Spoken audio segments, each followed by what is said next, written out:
Sawubona, ngiyabonga ukuthi ukhethe isinqumo esihle sokuba yi-subscriber nokuba i-initiate. Okusho ukuthi wena ukhetha ukuhamba le ndlela ngemigomo uyiphile usuku nosuku. Lana-ke sizodila kakhulu ney'ngxenye eze-practical ozozenza wena ezithinta i-magic.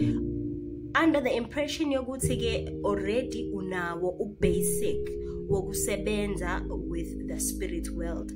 Basics being uyazi ukuthi what is consciousness, uyazi ukuthi what are higher beings, uyazi ukuthi uconnecta kanjani, unayo i-basic understanding yama-rituals through ukugeza, ukusebenzisa ama-bath salts, ukushunqisa kungaba impepho noma i-incense, izinto ezinjalo. So ama-affirmations, unayo i-basic understanding yezinto okufanele uzenze njengoba usebenza in the spirit world. Manje-ke singena kwingxenye ejulile ebizwa nge-magic. Kanti-ke kulesi sigaba uzodinga ukuthi ube umuntu ozokwazi ukuthi umithe-ke lama-requirements. Initiate-ke ukhethile ukuhamba-ke le ndlela. Prepare yourself-ke ukuthi uzoba nama-3 fundamental principles okuzofanele uwasebenze, which is purification, study and application. Asifundi nje kuphela, lokho esikufundayo siyakufunda bese siyakwenza sikuphile every day. Lokho kuzo-create a-balance between umzimba, umqondo kanye ne-spirit. Lokho-ke kuyi-triangle of transformation. Kodwa-ke njengoba-ke sivuka kulesi sikhathi sanamhlanje, kuzofanele si-ede ezinye iy'ngxenye ezimbili ezibalulekile njengoba siphila kwi-modern society, kwi-modern matrix, okuyi-unlimited access to knowledge. Lokho kusho ukuthi kuzofanele ube ne-data all the time, non-negotiable. Okunye-ke i-self-image evaluation. Uma uvela, abantu babona wena as ovela, kanti nawe indlela ovela ngayo is how you show up in the world determines what is happening inside. As an initiate, you do not take compromise on this regard. Okokuqala-ke i-purification, uklina umzimba, which is the temple of the soul. Your body, or physical temple wakho, uzoyiklina ngoba uma i-heavy or filled with stagnant energy, i-higher awareness ayikwazi ukuflowa freely. So purifier kuzo-restore umzimba wakho indlela osebenza ngayo naturally, the natural vibration, and it will allow clarity yengqondo yakho and the vitality ye-spirit. Izinto okuzofanele uyi-purify njenge-initiate, i-digestive system. Uzo-cleanse i-colon, your liver, your guts, udle ukudla okuphilayo, uphuze amanzi ahlanzekile, ureduce ama-toxins owafaka emzimbeni wakho. Okunye ozo-purify is the breath and lungs. Fanele upractice conscious breathing, releasing stored emotions through i-exhalation. Okunye ozo-purify is the blood and the lymph. Lapho uzo-move daily, ustretche, you must sweat and always stay hydrated. Iskin sakho ne-aura kuzofanele ukuthi naso usipurify, uzogeza regularly, u-dry brush and ucleanse i-energy filled ngama-bath salts nangelanga.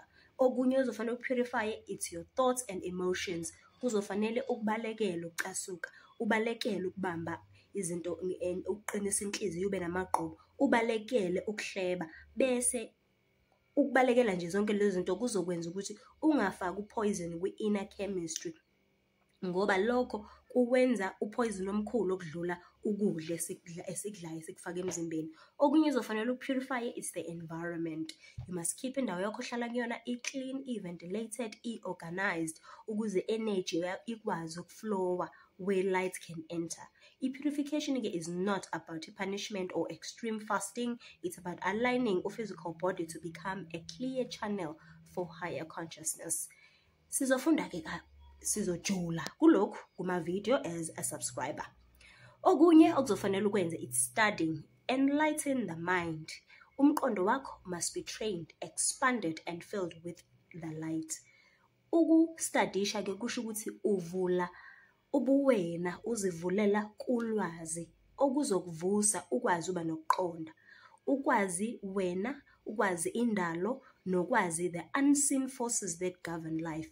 In the spiritual path-ke Ukuba isiwula esikhetha uku-ignore izinto, uhlale in the dark, asikwenzi. Study turns that darkness into insight. Sizofunda and listen to ama-teachings that expand consciousness. You must observe in nature, people, and your own thoughts with curiosity. Fanele practice meditation to receive ulwazi from your inner higher self, not just among books kuphela. Okunye-ke, study must never end. It's the lifelong process of remembering who you truly are. Uku-apply-ke, which is living what you learn. I-purity and study isho ukuthi ayikho into ongayiphili usuku nosuku. Uku-apply-ke is the test of truth, bringing learning into your words, your choices, your relationships, and your work. Kusho ukuthi uhamba nge-integrity ne-discipline, upractice i-silence, i-patience, ne-compassion, uphila from your higher self rather than reacting from your lower nature. Okunye, you must turn every mistake into a lesson instead of feeling guilty. Mangabe-ke uzazi-ke zonke lezinto, ube nolwazi, ulwazi lwakho lube impilo, ubuhlakani, uzokwazi ukuthi uqale-ke ube umuntu oqhakazayo, obonakalayo kwiningi ukuthi lo muntu uhlukile. Okunye, it's unlimited data. Access to knowledge without limitation is very, very important. In today's digital age, kufanele wazi ukuthi njengomuntu spiritual uzokhula kakhulu through i-access ye-information. So lokho kusho ukuthi udinga unlimited access to wisdom. Njengoba ama-monks wona siwazi ukuthi-ke ayihamba kuma-libraries noma kuma-tempeli, kodwa thina manje siphila kwisikhathi se-information esi-connecta through i-technology. Yikho uzodinga unlimited data access. You can access ama-live teachings mangabe une-data, ama-video, ama-klasi, ama-meditations, ngaphandle kokuthi nje ube nobuhiqihiqi bokuthi hayi idatha liyaphela manje. And that is lowering your vibration. You are a high vibrational being, so you must act like it. Kufanele ukuthi uhlale u-connected to the community and receive real-time guidance. Hayi lento yokuthi uzolivala idatha, i-message wena uzoyithole later noma ngaleso sikhathi ozobe usuthenge ngale data. You don't operate like that. Your learning is continuous, not limited by your circumstances or environment yakho. So you must think of data as a modern fire of learning. Yona ezofuela your connection to higher knowledge. Ngaphandle kwalo, the flame of understanding izoflika bese iyacisha ngani yakwethu. Okunye-ke, it's the self-image evaluation, the mirror work.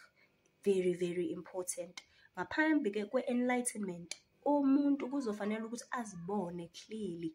Sibheka imfundiso zika-Carl Jung lapha yakasifundisa khona ukuthi the world will ask you who you are, and if you don't know, the world will tell you.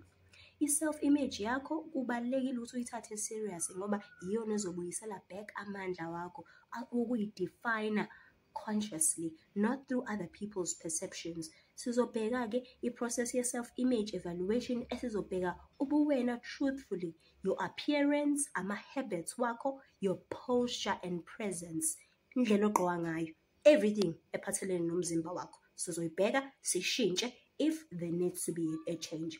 Sizo-understand-ke how your inner state reflects your outer image.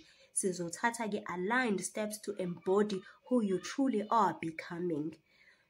Njengoba-ke ngikhuluma ngalezi zinto, ngizocela ukuthi ungithumelele a clear, natural picture of yourself, not for judgment, but for a reflection.